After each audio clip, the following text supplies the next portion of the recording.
Hello guys, this is Jonathan Munoz again for another episode on Insight for your residency interview.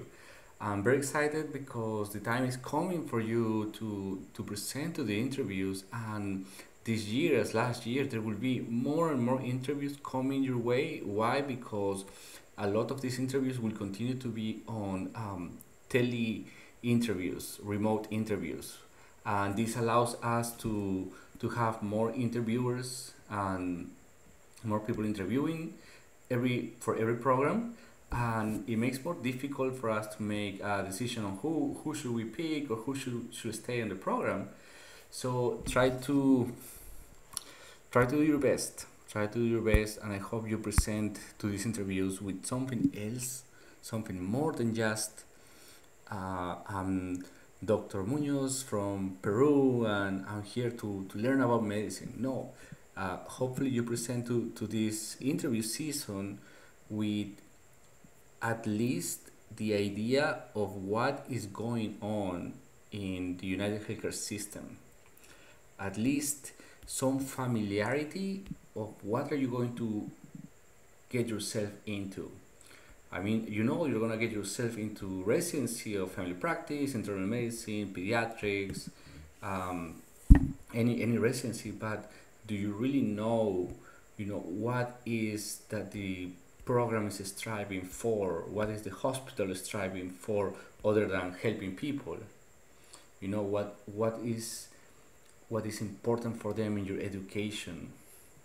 So one of the things for that are very important for the healthcare system these days is the concept of advanced care planning.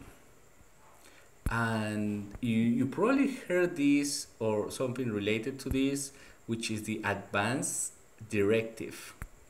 Now, advanced care planning is the talk, is the conversation that leads to fill out the advanced directive form. And the advanced directive form carries all that information said. Do I want to die in the hospital, or do I want to die home? Do I want to, who do I want to be the person that speaks for me in case I'm not able to make decisions?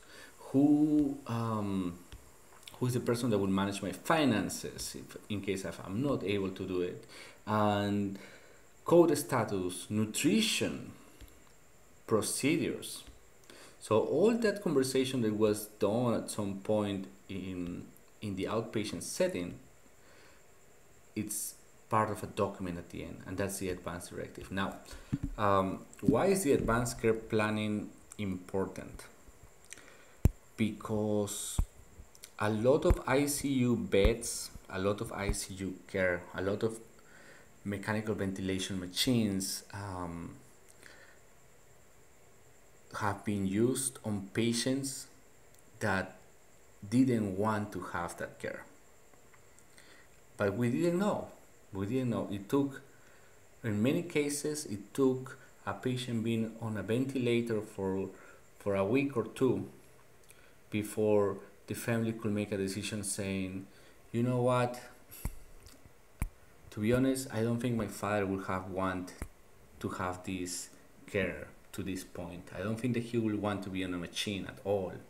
Because we saw a lot of patients that were 95, 97 on mechanical ventilation. And it's not a joke that the government was preparing to say, if things continue to get worse and worse, we're going to make a decision on who gets a ventilation or not. So things were ready to get to that point, and it's not ideal. We should be the patient's advocate first, and have a discussion with the family.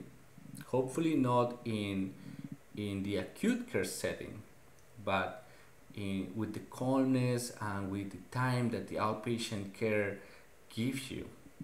So it is very important.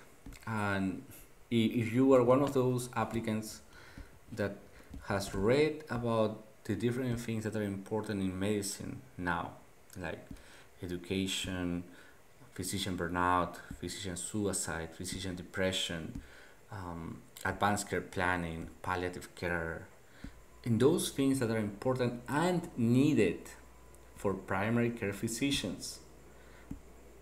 If you come with that in hand, if you come with that as being part one of your strengths or one of your goals on what are your goals on residency, where do you see yourself in 5 years, if you come able to include that part in one of the answers for any of these questions or any question really, then you will create a very good impression, because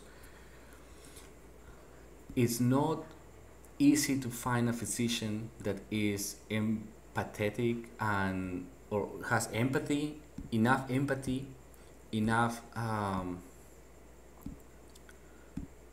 personality to have this conversation with the family or with the patient itself. Many studies that you will find about advanced care planning report that physicians in the inpatient care setting or outpatient setting offices are not able to have this conversation or do not feel capable of doing it. Why? Because there are many fears on this. First, it can be highly personal. Second, it can be there's a fear of prosecution from medical legal terms, because basically you are talking to a patient that is very old and the family may not like this decision. But at the end, you remembered one of the fundamentals rights of any patient is the ability to make your own decisions. And if you have determined that this patient is able to make his own decisions, right? Like you have made a quick assessment like the mini mental status or any major depression scales, and you say, okay, this patient is not depressed, he's a very functional up here, so this is what he wants. And then you start the conversations of, okay, sir, in the case that you get very, very sick, we don't think that you're going to live more than 1 year. Would you like to receive aggressive treatment for this and that? Aggressive treatment meaning chemotherapy, meaning surgeries. Maybe he wants. Would you like your kidney disease is moving on and now it's coming close to a point that at your 98 years old you may need hemodialysis in the next 6 months, and maybe he wants it, or maybe he is truly against hemodialysis and doesn't mind dying within 3-4 weeks after the complications started, like hyperkalemia, hyperuremia, and then he's in need of hemodialysis, but he doesn't want to. So it's his right to refuse that care. Or nutrition. Maybe a patient that has a severe dementia and is not able to eat anymore, has developed dysphagia, and is aspirating constantly. And she is 90 years old and she's bedbound and she is bones and has multiple ulcers. And as part of the primary care work that you do, you recommend the family, hey, your mom is not eating well and she is choking more. At this point, if she continues to lose weight, the healing of the ulcers is going to get compromised. But at the same time, the only alternatives that you really have for her to receive alternative nutrition include an NG tube temporarily or a G tube, which is more permanent. With knowing that any of these alternatives can carry adverse reactions to your body, like erosion of the nasal tissue, or persistent aspiration, or infections, or pain, or bleeding. So maybe the families are ready to say, this is not something that we want for her. I don't think that she will want that. I think that we should explore something else. What else is in there, doctor? Hospice is in there. But to get to that point, a doctor has to have a lot of touch and a lot of knowledge of the patient's condition, so you can explain based on prognosis. Now, advanced care planning is a challenge for any doctor. Inpatient doctors, hospital doctors, or an intern in a hospitalist rotation or inpatient rotation is at a specific good place to have this conversation. Why? Because you are there, you have the test results right at hand, you know the prognosis because you have attended consulting on your case, telling you, this patient is going to die in 6 months, 3 months, or this patient is getting worse, we should stop here. So they tell you what's the prognosis. Now you have to communicate this with the family. And you have this all in real life time. You're in the hospital, the patient is there. Whereas the outpatient doctors, they have to have these conversations more hypothetically. But it's a good place to start because they know these patients longer than you. But at the same time, their responsibility shouldn't be, you shouldn't dodge this responsibility by saying, oh, have this conversation with your primary care doctor, because it may not happen and your patient may get intubated because you didn't spend extra time to do it.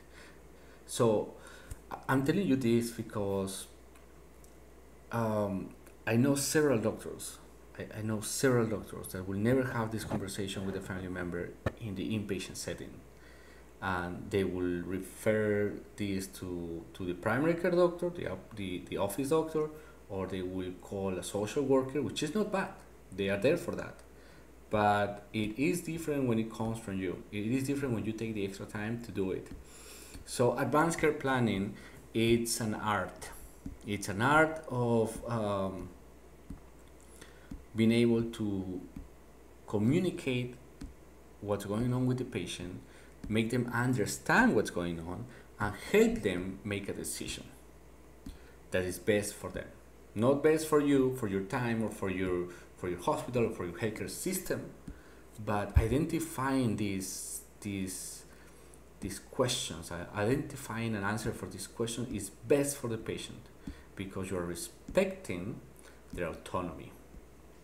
But until you were there, no one else asked them. So next time an ambulance is going to pick them up, they will know. Now, his DNR, let's take him to the hospital, let's treat his pain, let's treat his shortness of breath, but in case he gets very hypoxic, he doesn't want to be intubated, let him go.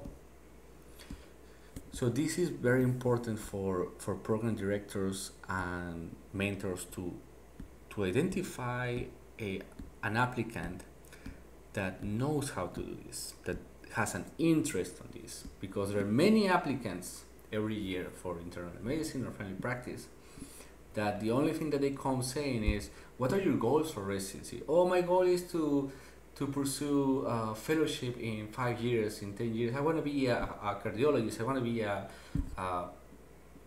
gastroenterologist. So I hope you can be my bridge to that.